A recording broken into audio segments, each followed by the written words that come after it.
জয় গুরু প্রণাম। আমি শ্রী গৌতম। আমার সৎসঙ্গ চ্যানেলে আপনাদের সকলকেই স্বাগতম।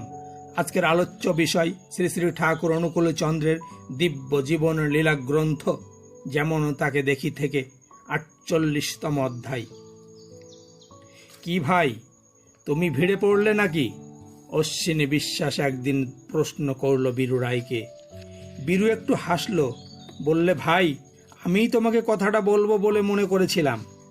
আমি ভিড়েছি মানে কি, তার দেওয়া পদ্ধতিতে সাধনা করবার একটু চেষ্টা করছি, আর তার কথা মতো একটু চলে দেখতে চাই।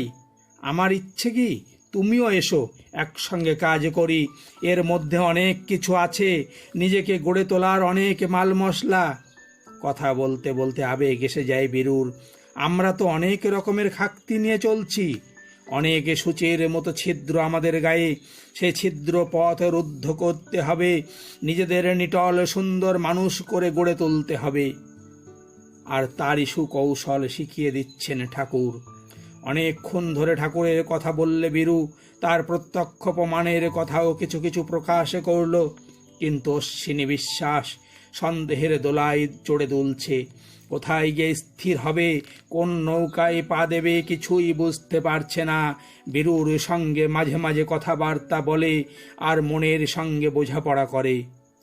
বীরু দাগ কষে নিয়েছে বলে তো দাগাবাজি নয়।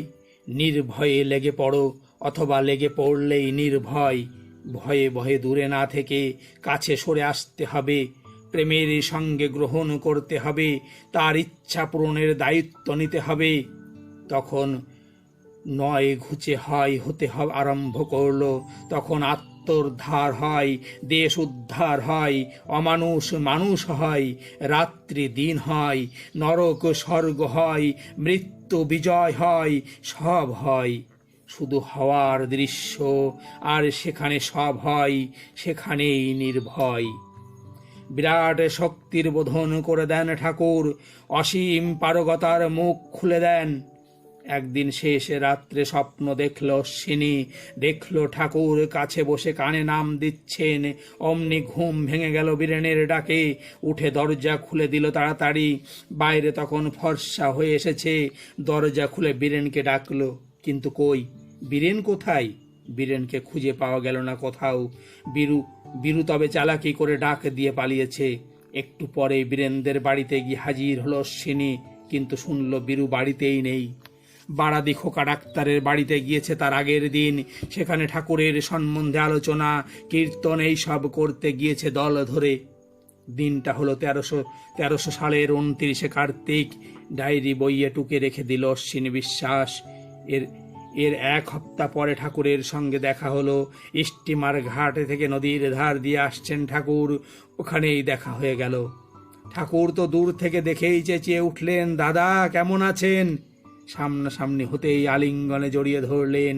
অশ্বিনী তো অবাক। এই সামান্য দেখাশোনা হয়েছে, তাতেই এত নিজের বলে ভেবেছেন উনি? নইলে এমন করে বুকে দিয়ে আলিঙ্গন করতে পারে কেউ এত অল্প পরিচয়ে? পরিচয়ের বেশি ভূমিকা যেন তার অজানা। সব খোলাখুলি জানাজানির ভাব, পূর্ব প্রীতির পরম্পরা। পর তো কেউ নয় যে পরিচয় করতে হবে নতুন করে। মানুষের কাছে ভগবান অপরিচিত, কিন্তু তার কাছে তিনি দৃষ্টির রশ্মি দিয়ে ধরে রেখেছেন জগৎ ব্রহ্মাণ্ডের অণু পরমাণুকে। ঘাসের বুকে গান শুনেছেন তিনি, গুনছেন অন্ধকারের হৃদস্পন্দন। হাঁটতে হাঁটতে টুকটাক কথাবার্তা চলছে। ঠাকুর এক ফাঁকে হেসে বললেন, মনে আর খটকা লাগিয়ে লাভ কি দাদা, এবার কাজে লেগে পড়লেই হয়। তার স্বপ্নের কথা বলছেন নাকি ঠাকুর? মনে মনে বিস্মিত হল অশ্বিনী বিশ্বাস। সেইভাবে ভাবিত হয়েই উত্তর দিলে, বললে, ও যে স্বপ্ন, মিথ্যেও তো হতে পারে। ঠাকুর বললে, কিসের কথা বলছেন? ভাবলেন ঠাকুর সব জেনেও নিজেকে লুকোচ্ছেন। বললে, কেন, ওই স্বপ্নের কথা। কথা বলতে বলতে প্রফুল্ল বাবুর সেই গানের মাচার কাছে এসে পড়েছেন ঠাকুর। অশ্বিনী বাবুকে হাত ধরে নিয়ে মাচার উপরে উঠে বসলেন। এবার সব খুলে বলেন দেখি। স্বপ্নের কথা সব খুলে বললে অশ্বিনী বাবু। বললে, আমার এখনো সে নাম মনে আছে। তবে? ঠাকুর বললেন, তবে মিথ্যে বলে উড়িয়ে দেবেন কেমন করে? স্বপ্ন হলেই যে মিথ্যে হবে এমন কি কথা আছে? তবে আমার মনে হয় এখন দেখে দেখাই ভালো। স্বপ্নে পেয়েছেন, এবার হাতে কলমে করে দেখেন। অতটুকু ধৈর্য না থাকলে চলবে কেন? একটু দার্ঢ্য মাখা হাসি হাসলেন ঠাকুর। মিথ্যেও যেমন হতে পারে, তেমনি আবার সত্যও তো হতে পারে। প্রথমেই অবিশ্বাস কেন? আগে থেকেই হয় না, হবে না কেন? নার চেয়ে হাঁ ভালো, পারিনে অপেক্ষা পারি ভালো। অধৈর্যের বদলে ধৈর্য আনো, মঙ্গলের সংকেতে পেলেই তিমিঙ্গিল হা করে বসে থাকো। শ্রীরামকৃষ্ণের বিষয় জানতে গিয়ে স্বামী শারদানন্দের সঙ্গে আলাপ হয়েছিল অশ্বিনী বিশ্বাসের। ভক্ত হৃদয়ের নমুনা পেয়ে মন মুগ্ধ হয়েছে, গুরুর মতো শ্রদ্ধা করে তাই শারদানন্দকে। তোলা খেতে খেতে শারদানন্দের কাছে চিঠি লিখল, অন্তরে অন্তরে রামকৃষ্ণই তো পূজা করছি এতদিন, কিন্তু স্বপ্নে দেখলাম নতুন মন্ত্র দিচ্ছেন ঠাকুর। রামকৃষ্ণ কি আবার আবির্ভূত হলেন তবে? চিঠি পেয়ে উত্তর দিলেন শারদানন্দ, যিনি স্বপ্নে দীক্ষা দিয়েছেন তিনি যদি উপযুক্ত গুরু হন এবং সশরীরে বর্তমানে থাকেন, তবে তাকে সব বলে নাম গ্রহণ করাই উচিত। বিবেচক ব্যক্তির পরিচ্ছন্ন উত্তর। শারদানন্দের কথায় তবে আশ্বাস পেল অশ্বিনীবাবু। দীক্ষা নিয়ে দেখে স্বপ্নপ্রাপ্ত নাম আর এই নামে একই। বীরেনকে বললে, ভাই বীরু, স্বপ্ন তো তবে মিথ্যা নয়, দেখছি একেবারে হুবহু এক। বীরু আর কি বলবে, বললে, ভাই তাই তো, তার দয়ায় দেখছি সবই সম্ভব। ও হলো 1323 সালের অগ্রহায়ণ মাসের কথা। তারপরে পৌষ মাসে আর একবার এসেছেন ঠাকুর, উঠেছেন ওই হরিশ বাবুর বাড়িতেই। ভক্ত সমাবৃত হয়ে বসে আছেন বৈঠকখানার চৌকিতে। তখন সন্ধ্যা হয়ে গিয়েছে, ঘরে আলো দেওয়া হয়েছে। একটু পরেই কীর্তন আরম্ভ হবে। 2-1 জন করে লোক সমাগম বাড়ছে। দেখা করতে এসেছে একজন নতুন লোক। ঠাকুরের ইচ্ছে হলো অন্য লোকের মতো ওকে আলিঙ্গনে জড়িয়ে ধরেন, কিন্তু চেহারা দেখে মনে হলো হোমরা চোমরা কেউ হবে। এত লোকের মধ্যে বুকে জড়িয়ে ধরলে কি মনে করে কে জানে। যদি ভাবে আমাকে অপদস্থ করা হলো, তাই রয়ে গেলেন ঠাকুর। সাদাসিদে লোক নিয়ে তো কোনো মুশকিল নেই, যত মুশকিল এই পদস্থ বিষয়ী লোকেদের নিয়ে। ঈশ্বর পদকে ওরা আপদ মনে করে, নিজের মানের কথায় ভাবে সব সময়। ঈশ্বর আকিঞ্চনে তাদের যত অপমান, ওদের মুখে শামুকের সুর, বস্তু স্পর্শেই আকুঞ্চন, ঢুকে গেল অবস্তু অহংয়ের খোলসের মধ্যে। কীর্তনের নাচনে চাপ রাস খুলে পড়বে, তাই কীর্তন থেকেও তফাৎ থাকে ওরা। সম্মান করে নমস্কার জানালেন ঠাকুর। একজন বলে দিলে, ইনি এখানকার ডিএসপি। ডিএসপি, কত বড় চাকরি, কি ক্ষমতা! আবার নমস্কার করলেন ঠাকুর। কেমন করে যে সৌজন্য দেখাবেন তা যেন আর ভেবে পান না। ভদ্রলোক বললেন, আপনার সঙ্গে একটু কথা বলবার জন্য এসেছি আমি। তা তো বলবেনই, বলুন বলুন। আদর করে কাছে বসালেন ঠাকুর। দেখুন, আপনি তো খুব ভালো মানুষ। একটু আমতা আমতা করে কথা আরম্ভ করলেন ডিএসপি সাহেব।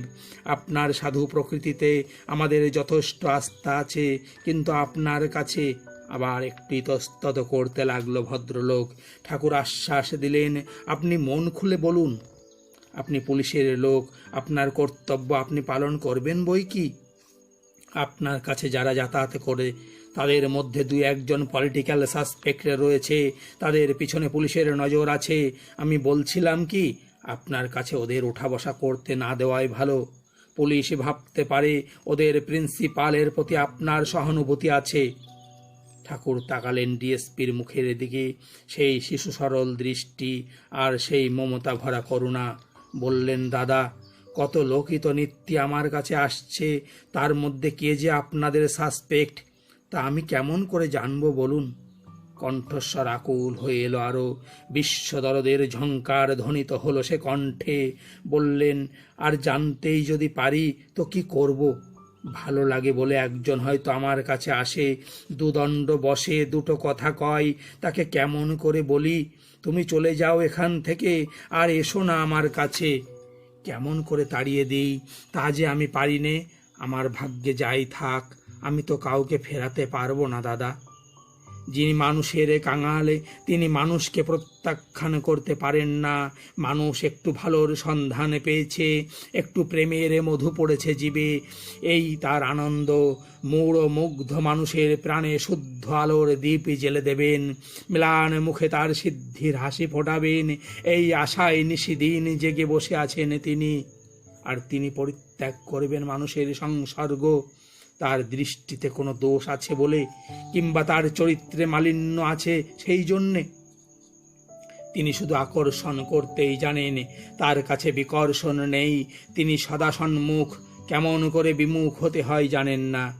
দোষ থাকে দোষ নিয়েই এসো, দোষ নেই খাক্তি নেই, শুদ্ধ দৃষ্টি, পরিপূর্ণ মহাত্মা যে তার আসবার গরজ কিসের? দৈন দুষ্ট ক্ষত বিক্ষত মন নিয়েই চলে এসো। অনন্ত ভাণ্ডারের চাবি নিয়ে বসে আছেন তিনি, তার কথা মেনে চললেই হলো। অন্ধকূপে দেখতে পাবে সদা সূর্যের উদয়।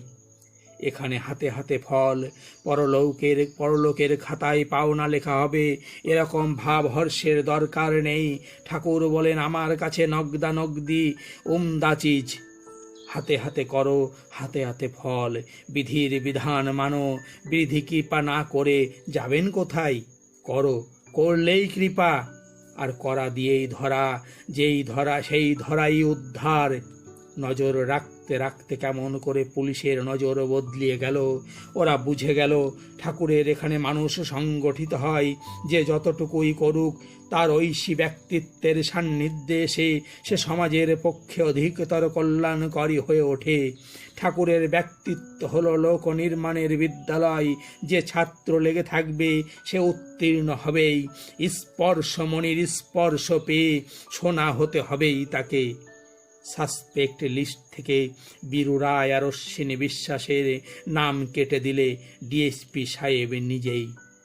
48তম অধ্যায় সমাপ্ত। জয় গুরু।